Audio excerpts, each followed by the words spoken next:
Это веточки черемухи. Вот так, да? Из чего это уха? Это уха из 5 сортов рыбы. Это вообще тройная уха. Сначала она делается из мелочи. Ну, это были карасики. Ой, не карасики, ельчики. Ельчики? Ельчики или что там было? Подельчики? Ельчики, подельчики? Да, маленькие ельчики. Что такое? Ну, елец рыба. А, елец.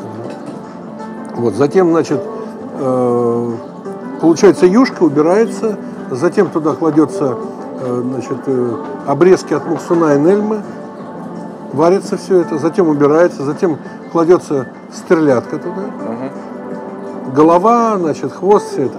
Стерлядка вываривается, убирается, все. Затем все это процеживается, ну, коренья, естественно. Да. Затем туда выкладывается 5 сортов рыбы. Здесь нельма, муксун, щучья маленькая фрикаделька, кусочек стерлядки и кусочек осетринки. Бон аппетит.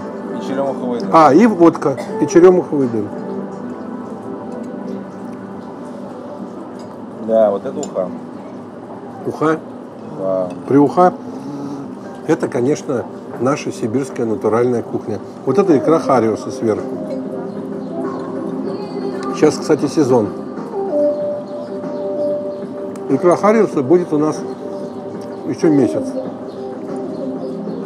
Ну да, у нас она будет дольше, потому что мы ее подзаморозим еще. А ее кто-нибудь заготавливает эту икру? Ну там, чтобы в магазинах продавать Вот икра хариуса, нет? Икру хариуса мы не оставляем на зиму. Она испортится. Мы после того, как проходит нерест, мы где-то держим ее еще пару месяцев, и все, мы ее съедаем. И теперь до сезона. Она как у нас как сезонный продукт. Всю остальную икру мы держим все время в ассортименте. То есть осетровая, стерляжья, значит, муксунин мельмовая бывает. Вот они тоже. Сейчас следующая пойдет муксуна икра. И щучья у нас круглогодичная тоже икра. Щучья, я считаю, что идеальная икра вообще для ресторана. Идеальнейшая. Она не имеет какого-то там йодистого вкуса сильно мощного. И она к любому блюду подходит. Бывает, привозят осетра, мы вскрываем, а там икра черная. Мы его вытаскиваем, я сам делаю тузлу, и делаю икру. И вот когда она такая малосольная, свежая корка. 5-минутка такая, да? Ну да, не 5-минутка, чуть там подольше, потому что мы ее делаем, чтобы немножко хранилась подольше. Да? Потому что когда мы 48 килограмм осетра, из него 10 килограммов икры вывалилось, да? Ну что ж ее делать 5-минутку? 5-минутку надо съедать за 2 дня. Мы можем всех угощать, конечно, это мы так и делаем иногда.